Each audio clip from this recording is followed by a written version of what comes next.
Hello friends, आज हम बात करेंगे इम्पोर्टेंट इशू पर। हम कई लोगों को वजन कम करने के लिए बोलते हैं कि खाना मत खाओ, इंटरमिटेंट फास्टिंग करो, जो कि बहुत इंपॉर्टेंट और बहुत अच्छा रेजिम है आपके वजन को कम करने के लिए। लेकिन इसमें एक इम्पॉर्टेंट इशू राइज होता है कि यदि इसको करने के दौरान आपको भूख लगे तो क्या करना है जिससे आपका भूख कम हो जाए, या कौन कौन से टिप्स है कि भूख लगे ही ना। क्योंकि कई बार होता ही है कि आप चालू तो कर देते हो इंटरमिटेंट फास्टिंग, लेकिन जब आप फास्टिंग करना चालू करते हो तो उस समय आपकी बॉडी टॉलरेट ही नहीं करती। 2-4 घंटे के बाद आपकी शुगर वैल्यूज इतनी कम हो जाती हैं कि आपको मैनेज करना ही मुश्किल हो जाता है। आप उसके बाद खाना खाने के लिए विवश हो जाते हो। तो आज हम कुछ टिप्स पर बात करेंगे कि यदि आपको अगर बहुत ज़्यादा अगर भूख लगती है फास्टिंग के दौरान तो क्या करना चाहिए और क्या हम कर सकते हैं ताकि ज़्यादा भूख ना लगे। टॉपिक पर जाने से पहले जो लोग हमारे चैनल पर नए हैं उन्हें रिक्वेस्ट करूँगा कि चैनल को सब्सक्राइब करें, वीडियोस को लाइक और शेयर करें। सबसे पहला और इम्पॉर्टेंट टिप ये है कि जब आपको अगर भूख लगती है तो उस समय पानी ज़्यादा पीजिए। जब भूख नहीं भी लग रही है तो उस टाइम पे भी बहुत ज़्यादा पानी पीजिए। पानी, हर्बल चाय या ब्लैक कॉफ़ी आप ले सकते हैं विदाउट शुगर या without any milk, without any cream. अगर आप इस तरह से लेते हो तो फास्टिंग पीरियड के दौरान भी आपका फास्टिंग ब्रेक नहीं होता है और आपकी भूख कम हो जाती है। ये एक इम्पॉर्टेंट और यूजफुल तरीका है आपकी एपेटाइट को कम करने के लिए, क्योंकि फास्टिंग के दौरान आपको भूख लगेगी और उस समय बॉडी इसको कंफ्यूज कर जाती है। यदि आप पानी ज़्यादा पी लेते हो तो पेट एकदम से थोड़ा डिस्टेंडेड या फूला हुआ हो जाता है।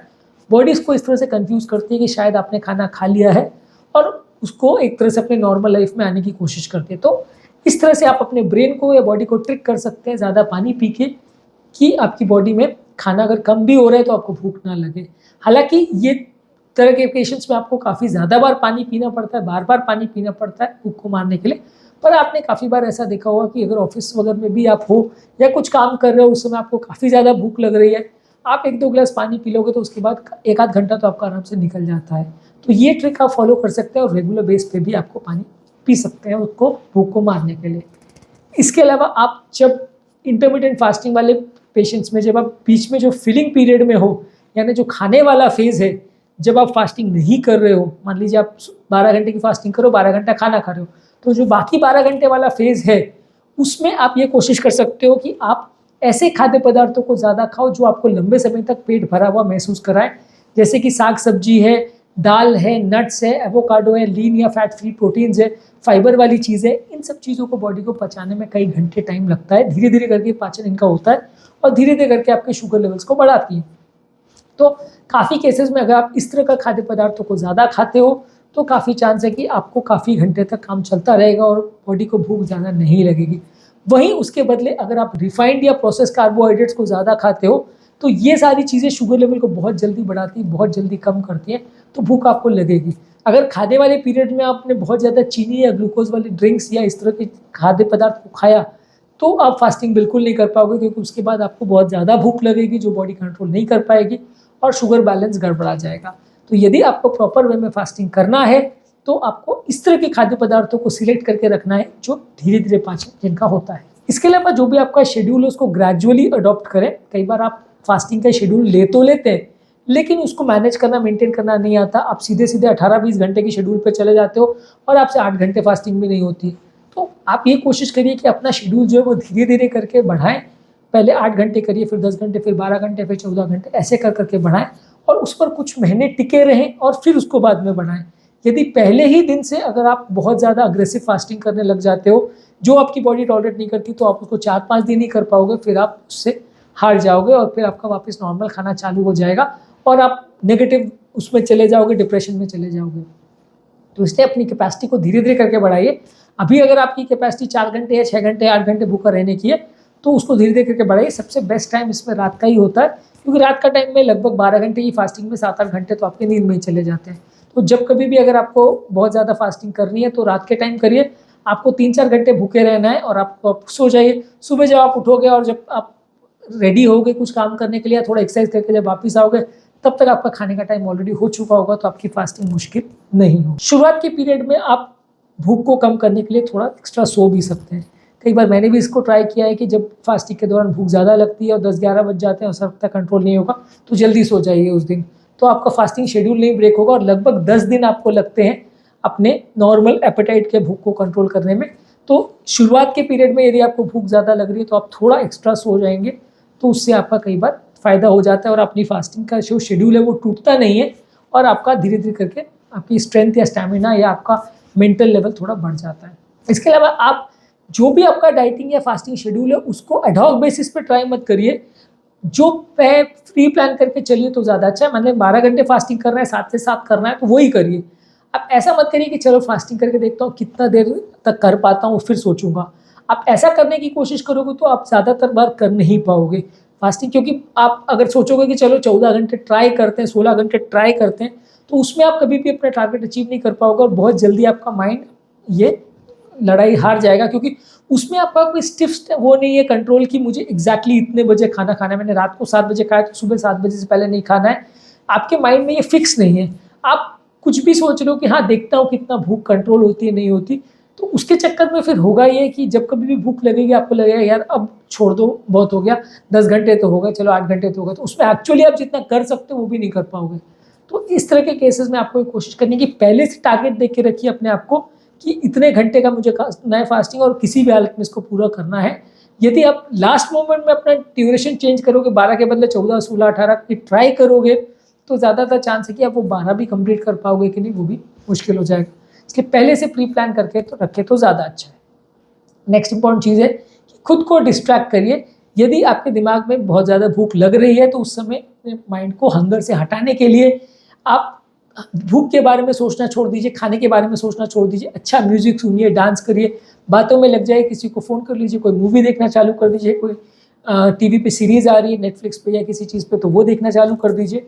ऐसे चीज़ों में आपका मन अगर इन्वॉल्व हो जाता है तो आपका माइंड डिस्ट्रैक्ट हो जाता है और भूख फिर उतनी नहीं लगती है।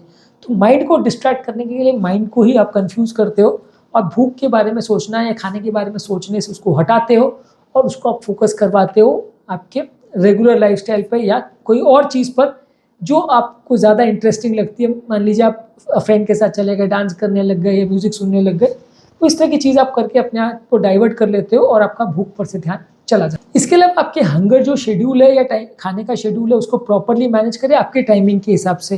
कई बार क्या होता है कि आप किस तरह का काम कर रहे हो, उस समय कहाँ पे आप इन्वॉल्व हो, ऑफिस में हो, घर पे हो, ये सारी चीज़ों के हिसाब से आपका टाइमिंग शेड्यूल गड़बड़ा जाता है। तो किस टाइम पे आपको सबसे ज़्यादा सूट करेगा उस हिसाब से मैनेज करिए। जब आप संडे को घर पे और दिन के टाइम अगर आपने प्लान किया तो आप नहीं कर पाओगे, क्योंकि दिन भर आपको भूख लगती रहेगी, आप परेशान हो जाओगे पूरा संडे। तो रात के टाइम करना सबसे ईजी है और अगर घर पर आप कर रहे हो तो रात का टाइम शेड्यूल ज़्यादा अच्छा है। दिन के टाइम आप ऑफिस में कर सकते हो, क्योंकि ऑफिस के टाइम में कई बार आप बिजी रहते हो तो भूख नहीं लगती, पर आपका माइंड फ्री रहेगा तो भूख ज़्यादा लगेगी। तो किस टाइम पे आप कर सकते हो उसके हिसाब से अपने टाइम शेड्यूल को एडजस्ट करें तो ज़्यादा आपको अच्छे रिजल्ट मिलेंगे।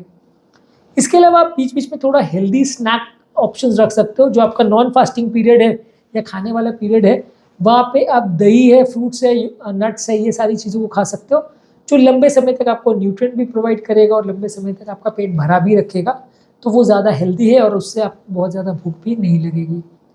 इसके अलावा कोशिश करिए कि न्यूट्रिएंट डेंस फूड ज़्यादा खाइए, जो भी खाद्य पदार्थों में बहुत ज़्यादा विटामिन मिनरल्स हो और उसमें कंपेरेटिवली कम कार्बोहाइड्रेट हो, इस पर ज़्यादा फोकस करिए। आप अगर बहुत ज़्यादा ऐसा खाना खाओगे जो कार्बोहाइड्रेट या शुगर से भरा हुआ है तो रिजल्ट्स आपको अच्छे नहीं मिलेंगे और वजन कम होने के बदले बढ़ भी सकता है। इसके अलावा अपनी प्रॉपर डाइट को मॉनिटर करते रहिए। यदि आप प्रॉपरली डाइट को मॉनिटर करेंगे तो ज़्यादा चांसेस है कि आप सक्सेसफुल होंगे। आप अनमॉनिटर्ड वे में बिना किसी से पूछे, बिना किसी से डिस्कस किए अपने हिसाब से कुछ भी करेंगे तो रिजल्ट अच्छे नहीं मिलेंगे। सब चीज़ों को प्रॉपरली फोकस करके प्लान्ड वे में करेंगे तो ज़्यादा अच्छा रहेगा। इसके अलावा जो भी आपका प्रॉब्लम होता है या जो इश्यूज़ होते हैं उसमें अगर बॉडी को अगर प्रॉब्लम कुछ हो रही है, चक्कर, कमज़ोरी, सांस फूलना, शुगर कम होना, डिस्कम्फर्ट होना, धड़कन बढ़ना, अगर ऐसा कुछ भी प्रॉब्लम मिल रहा है तो ऐसे केस में अपने डॉक्टर या कार्डियोलॉजिस्ट या फिजिशियन के साथ डिस्कस करिए, क्योंकि अगर ये सारी चीज़ें हो रही है तो ये एक सिग्नल है कि बॉडी में कुछ गड़बड़ हो रहा है। तो इस समय आपको डॉक्टर के साथ मिलना ज़रूरी है, नहीं तो लॉन्ग टर्म अगर वेट करेंगे तो दिक्कत हो सकती है। इसके अलावा जो भी आप खाना खा रहे हो उसमें एक एक बाइट को चबा चबा के धीरे धीरे करके खाइए, माइंडफुली खाइए, सोच सोच के खाइए। यदि आप माइंडलेसली बात करते करते, टीवी देखते देखते, मोबाइल देखते देखते खाना खाएंगे तो आपको अच्छा रिजल्ट नहीं मिलेगा। धीरे धीरे करके सोच सोच के अगर माइंडफुली खाते हैं तो ज़्यादा अच्छा रिजल्ट मिलेगा।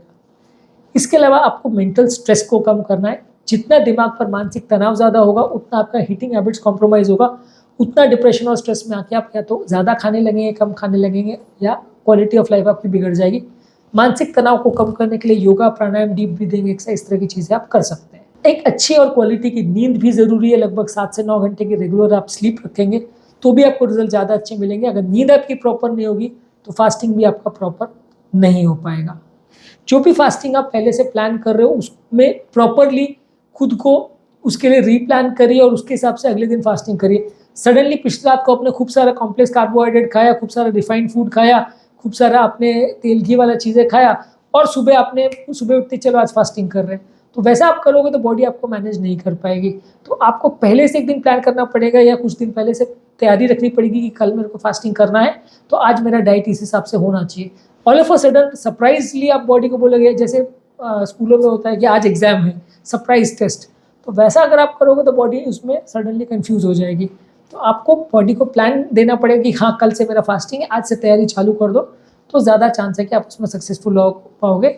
वैसे ही जैसे बच्चे अगर एग्जाम की तैयारी करके अगर जाते हैं तो रिजल्ट ज़्यादा अच्छा आएगा, सरप्राइज टेस्ट जब हो जाता है तो रिजल्ट यूजली खराब आता है।